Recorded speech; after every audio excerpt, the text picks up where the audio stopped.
Our planet, protected by magnetic fields and various etheric zones, is like a Noah's Ark, carrying abundant varieties of living organisms through the hostile environment of limitless space. Self-contained and isolated, all organisms on our planet are exquisitely intertwined and mutually dependent. Our sphere supports and nourishes us while continuing its timeless journey. If our species is to continue to exist, we have no other choice but to strive for a mutually nurturing relationship with our ark, the planet Earth. Our process of exploiting the resources is disrupting and destroying the subtle and exquisite processes of nature. It is one thing to have a planet in which we all live together in peace, quite another to presume we have a planet large enough to withstand constant conflict and competition. Our past choices have corrupted the atmosphere, polluted the waters,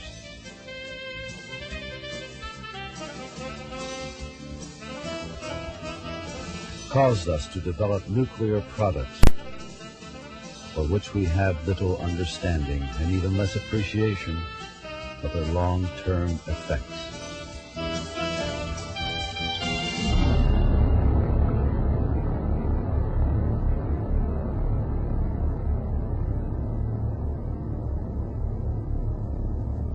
We strive blindly, ignoring the overwhelming evidence and warnings of our impending collapse.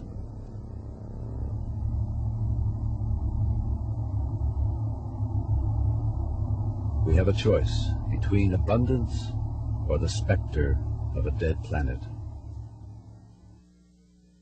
As we approach the 21st century, the choices we make now will determine not only the quality of life in the next century, but its very existence. These are the words of Manly P. Hall, octogenarian, sage, philosopher, humanist, and idealist, who has been lecturing and writing about the human condition for over 60 years. Let's join him as he speaks for the young who will inhabit the 21st century. My beginnings in remembering this country begin with the return of the Scottish Regiment of the Black Watch from the Boer War in 1903. That was an event in those days. The whole town was out. They came in on boats through Ontario, and the head of them was the Mounted Cavalry Band, a complete band all mounted on horses. Behind them came the Scotties in their kilts and their big beaver hats, and everyone was rejoicing. War was over. Now peace could return to the land. But unfortunately, if it was visited, it was a short trip. Actually, in a few months, more trouble started. In those days, American politics were comparatively simple. I shook hands with President-elect Taft on the steps of a hotel in South Dakota. He was a large and ample man with a desk made of starched white cloth with red polka dots in it. The polka dots were not to be forgotten. After getting through with that, I used to sit next to Woodrow Wilson in the theaters when he attended every Saturday afternoon. We all went to the theater, everyone sat down quietly, and suddenly all the lights went out. And a few minutes later, the lights came back on, and the president and his bodyguard were in the center loge. Those were the things that were happening then, and they keep on happening. Actually, by the time we get to Woodrow Wilson, lots of troubles were brewing. Many difficulties were in the air. I was living in Washington, D.C., and the leaders of a dozen nations were in and out every week or two, trying to solve the problem that ended in World War I. World War I, we finally were victorious, but left behind it, when it departed, prohibition, gangsterism, all kinds of exploitation, and all kinds of financial stress and strain. It was a very hard period. Woodrow Wilson tried to put over his League of Nations, but no one would have it. Other countries signed, but we never did. Incidentally, the League of Nations was interesting because it began on this continent. The League of Nations began in the 14th century, before the coming of the first colonial tourists. The League of Nations was the league of the 5 nations of Indian peoples. And had that league begun 50 years earlier, we would have had a very great deal more trouble trying to take a foothold here. The league was based on a simple problem: one roof over all people, one great big teepee for everyone, which was the idea of the sky being the roof of a universal house, and all people living together in the same house should be brothers. It didn't go at that time, and it didn't go later. Came the Depression as the final result of the upheaval of war. That was followed by more difficulties. Time went on, and the 20th century, which was to be a most wonderful time, grew more and more difficult. World War II. And by that time, most of the world was at war. War raging everywhere, crime increasing, problems multiplying, and no solutions. And so we come to the end of the 20th century, and we look forward to the 21st century as perhaps a century of solutions. We must have learned something from all the mistakes we made. We must have gained some insight from all the problems and troubles we went through. It was hoped that out of the experience of the 20th century, a new way of life for human beings might come into existence. Unfortunately, at the present moment, there does not seem to be too much substantiation for this idea that it can be solved so quickly, but much can be done in the face of the fact that for over 100 years, nothing has been done that actually helped to solve or bring peace to a troubled world. To meet this, therefore, it seems we have to get at new ideas. And you young people growing up in this new century are the ones who must have these ideas. You must have the courage to live up to them and the integrity to protect them. There has to be change. If there is not change, there is nothing but disaster. We cannot go on as we were. In the 19th century, we had plenty of land. We no longer have it. We had plenty of water. We no longer have it. Little by little, the stamina of the people has been undermined. So to do something about it, we have to start with this new generation coming in. We can share with it some of the wisdom we have gained, but we must watch them put this to work and do the things that we have been unable to do. There are great potential possibilities, but if we don't stop thinking of nothing but fun and profit, we're going to be in the same problem we have been in the world for the last 4,000 years. So if we have things to learn, and we must learn them. Now, when we get down to problems, what to do about these things, how does it all start? Are we going to be able to legislate at Reformation? Are we going to be able to elect people who are going to clean the mess and give us back the integrities we have lost? Not very likely. The final solution of the whole problem rests upon personal integrity. There must be more people who honestly want to live in a better world. If there are not more people, there will not be a better world. Now, looking over the various possibilities, I came on one that seemed to be rather important, and that is the importance of education in the solution of all these problems. But what do I mean by education? Do I mean the kind of schooling we've been getting now? Well, not exactly. It won't work out. But I mean education as teaching basic principles of life. There can be no education without ethics.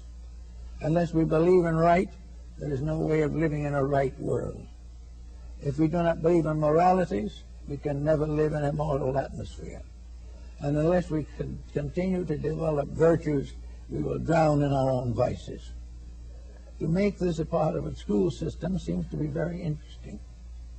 Now, I go back to Egypt, a very colorful country, for certain principles to discuss. In Egypt, the Egyptian was not born a citizen. This is interesting. When you came into the world, you were in it an Egyptian, but you were not a citizen of Egypt. You might have been born on the steps of the pyramid, but you were still not a citizen. This was because it was deemed that citizenship, mature participation in the labors of the state, required dedication, enlightenment, consecration, and, if necessary, self-sacrifice. Now, children in Egypt, up to around 15, 16 years old, wore a child lock of hair. It kind of hung down over the left eye and down onto the shoulder, a thin lock of hair. And this was called the child lock. And as long as that lock of hair was there, that person was not responsible for knowledge which he did not possess. He could not be blamed for mistakes that he did not know better than to make. But there came a ceremony finally, and in the presence of all concerned, the priests of Thebes and Luxor and Memphis gathered together those who were aspirants to become citizens of Egypt.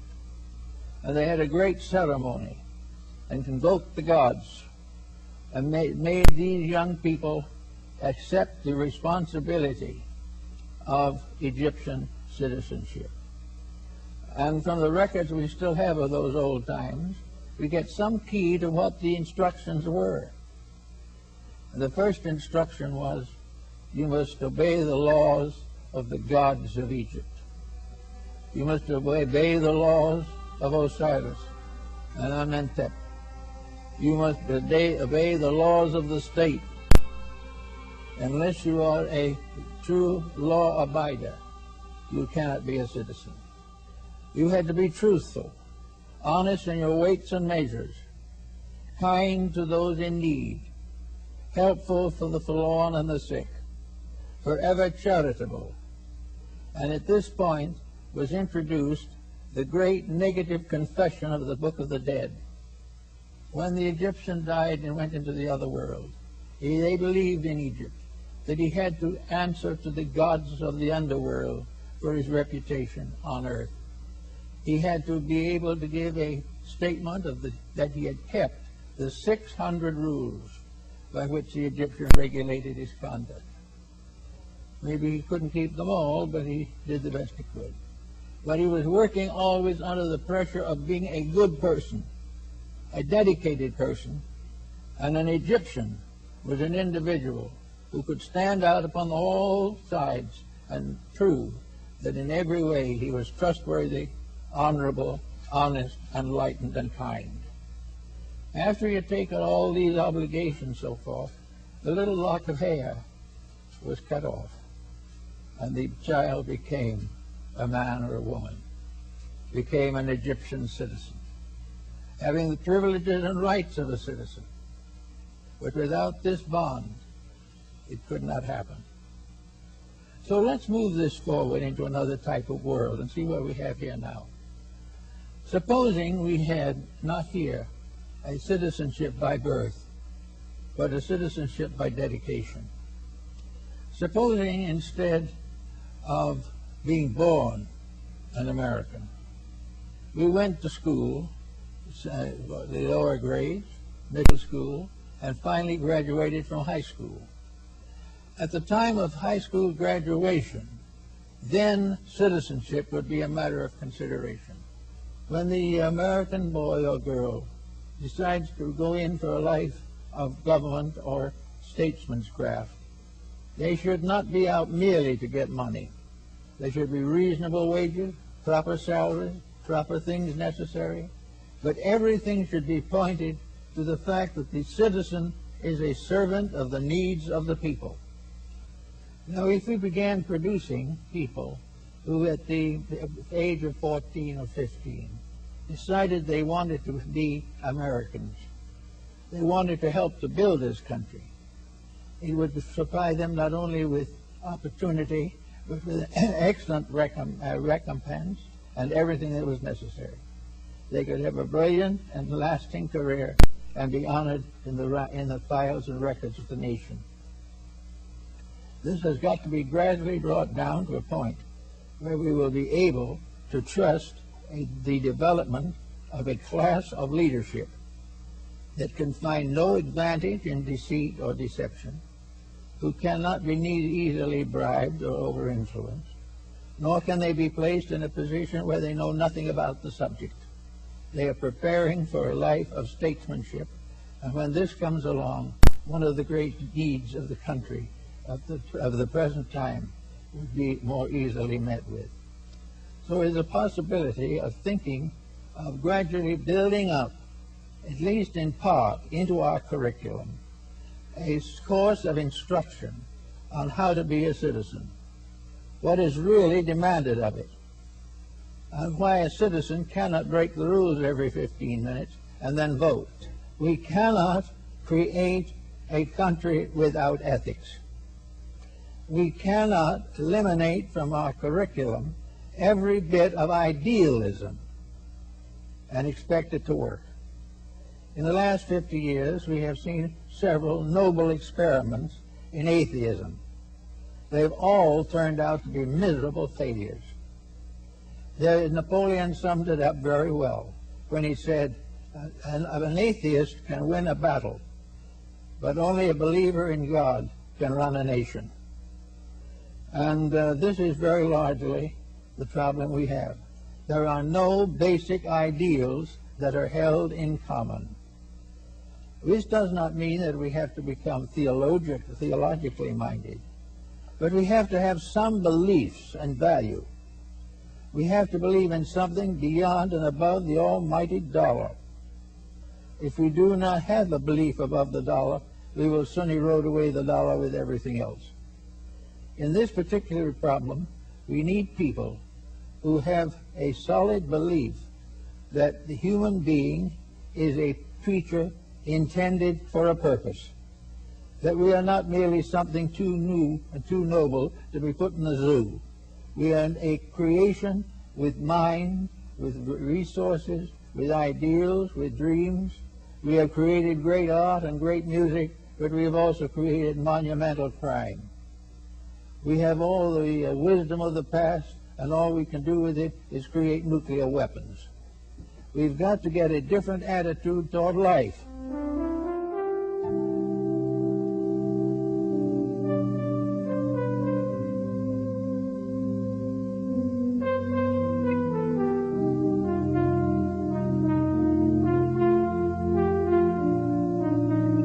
We should believe in the ultimate triumph of right. We should continue to believe that mercy is stronger than hate. We should come to know that we will never have an enduring civilization until we can build it on peace and not on war. We need gradual reformation, not by law on the outside, but by the principles of integrity on the inside. There are in this world now probably something better than 3.5 billion people who believe in some form of religious principles. These people we must recognize. We must not view everyone who differs from us as being wrong. We must view the individual who has no ideals as the one who is wrong. We must recognize the importance of having principles and standing with them, if necessary, suffering for them. And in most of the nations which have been dominated by completely economic policies, idealism is coming back. Again, the churches are being opened because the country cannot exist without them. But the churches are symbolical. The church opening is our own opening. It is the individual opening his heart and mind to a solutional program better and deeper and more enduring than anything that he can get from the outside. He must learn to depend upon integrities. He must recognize that the universe is governed by law. Even the scientists will tell him that. And laws are very definite. As ye sow, so shall ye reap. For centuries we have been sowing a hurricane, and we are reaping a hurricane. The time has come when he cannot continue to do these things. We must begin to think in terms of solution. these problems will not go away. We cannot brush them under the edge of the rug. Every morning the paper or the television set tells us of another country involved in hopeless confusion. And we try to meet this great challenge of civilization by building more nuclear weapons. These nuclear weapons cannot save us. The only thing they can do is so completely destroy us that we may not even remember that we ever lived. We've got to do something to make this new century important. And these young people must unite in a pattern of personal integrities. They must recognize that the future of the nation, and to a large measure the entire future of the world, depends on young people waking up, standing up, and doing that which is necessary. We think of the patriot who goes out and gets himself shot in Vietnam. We are interested now in the patriot who goes out, works, and maybe suffers to keep the light of integrity burning in his own hometown. We must start with 2000. We must start with the 21st century with the determined effort that we will not pass through another century of failure. Everything that it brings us bankruptcy, war, destruction, and hate, all these things are failures.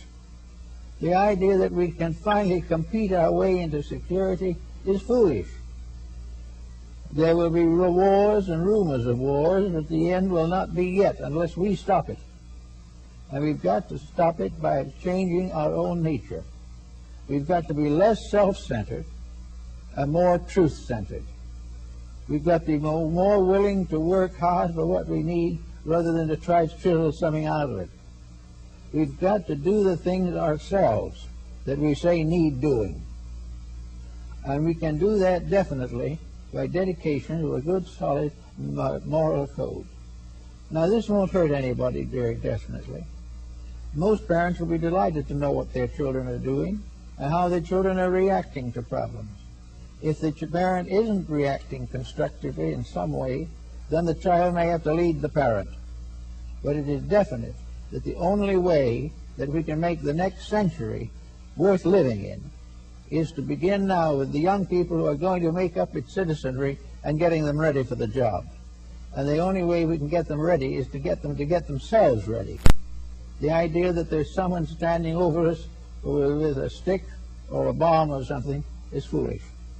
All of the great gains of history have been made peacefully and kindly by strong, simple people who believed in the truth and lived it. Now we need a generation of those coming up now. And I think we've got them. I think they're coming tremendously. The first thing that is helping us is the example of the 19th and 20th.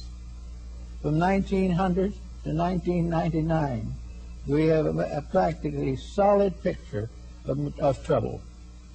We can turn these young people in any direction and show them the inevitable consequence of doing it wrong. We can also see how, as they go along, they are forcing their own children and their children's children into ways of misery and death simply because we insist on remaining selfish, self-centered creatures with no thought for anybody but ourselves. Young people today must keep their bodies clean so that they can grow up and do something with their bodies. They must keep their minds open so that they can learn new things. They must keep their hearts open to love the good and to cling to all the things that are worthwhile in life. Now, this isn't a big deal. There are primitive people down in Borneo and Indonesia that have done this. Sure, they live in a simple life. They live in a tree or something of that kind. They have none of the conveniences that we have. But when one of them is sick, the others all get together and help. When one of them is in need, the others all cooperate. And it was the same thing in the Great American League, the League of the Iroquois, the League of the Nations. And when anyone was sick or troubled, they came forward and helped. They did everything that was necessary. And the League was political also. What we call a sachem in American Indian is what we now know politically as a senator.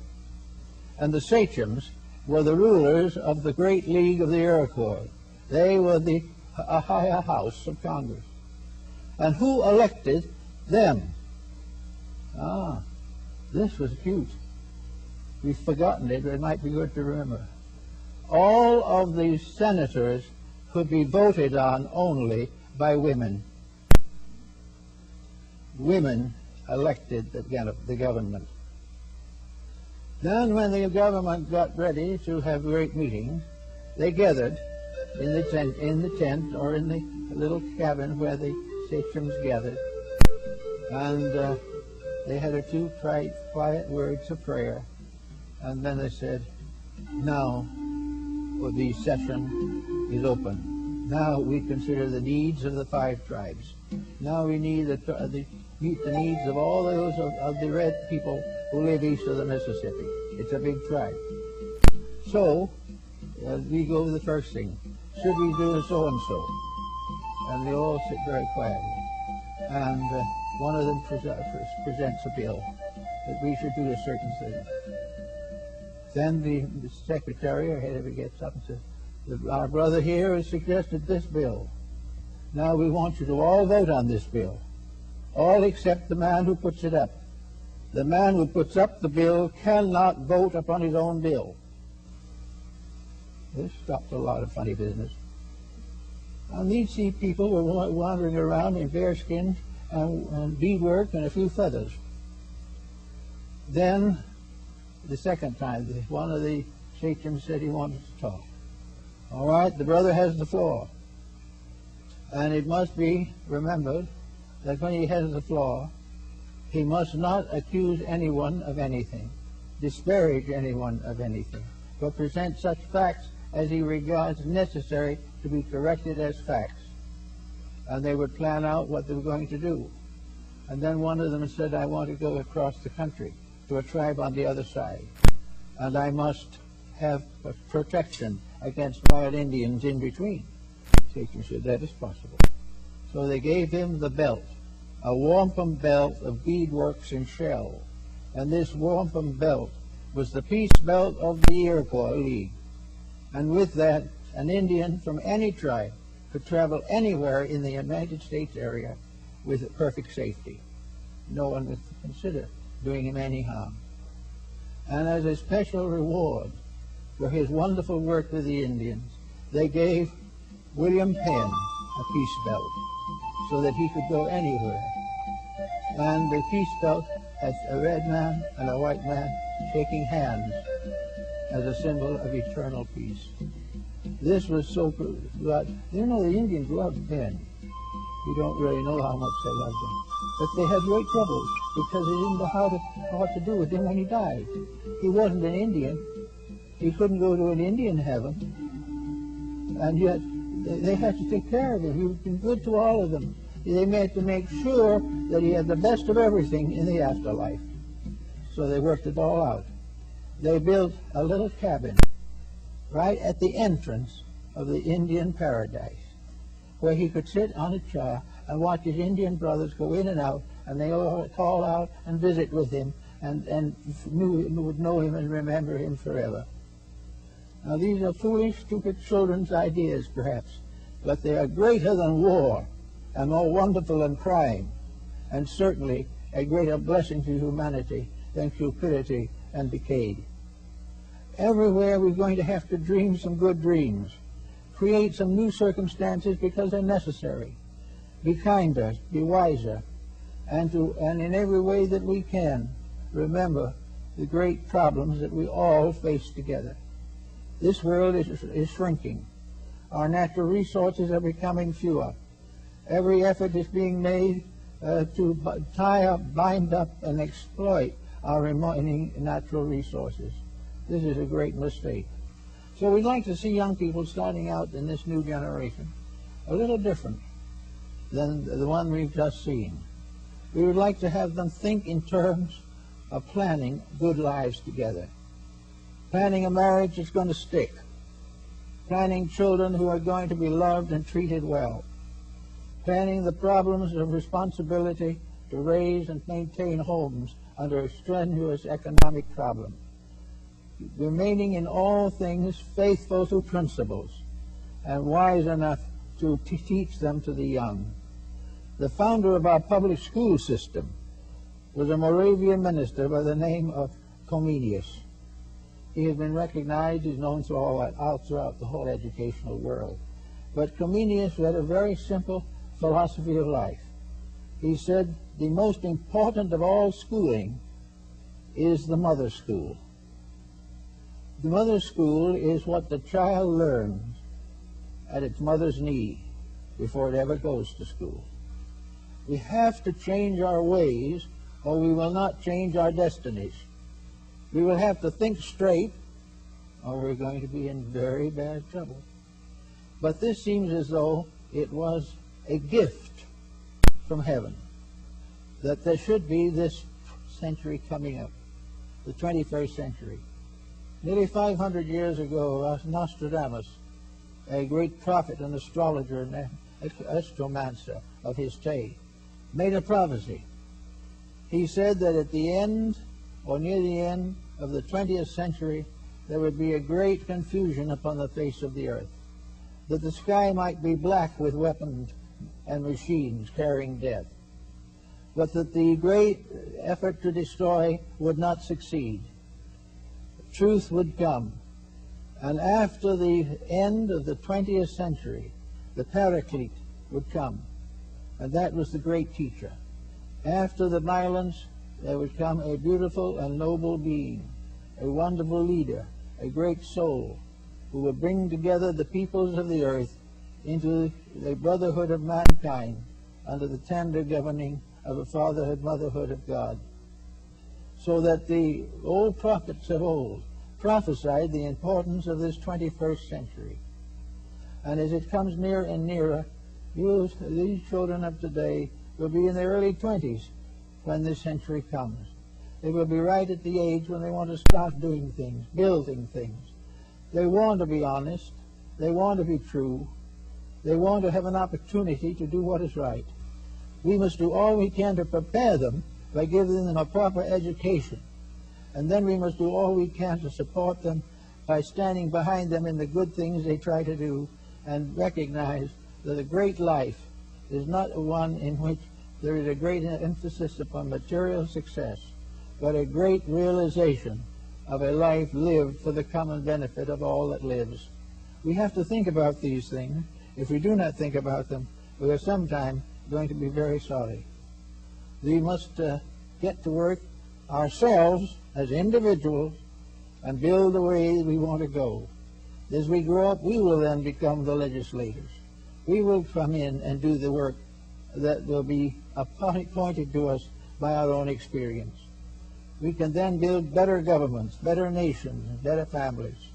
We can do all the things we've dreamed of, but we've got to do it ourselves. So I think that all of us should recognize this present coming century that we're coming into now as the greatest opportunity we'll ever have to make a good world better, to get rid of the things that are not right, straighten out things, lift ourselves out of the despotism of selfishness into the clear light of friendship, brotherhood, and equality. We are theoretically intended to be a free people, but no one can be free who is subject to his own ignorance. The only way we can be free, really, is to be free of the over-influence of other people. And we are over-influenced because we do not know ourselves. If we know what is right ourselves, no one else can over-influence us. We cannot be easily hoodwinked. It is very difficult to cheat an honest person. But the individual who is corruptible for a profit is at the basis of all our miseries. So we'd like all these young people to think as much as they can of a new generation and a new world rising up from the ashes of the dead. Phoenix-like, a new civilization of the young, to build upon the future, build into the years and centuries to come, the foundations of a nation and a world that can endure in peace among the histories of mankind. We have a long history of trouble. Let's begin a great history of success, peace, chivalry, and understanding. Let us be able to look each other in the eye and say, God bless you.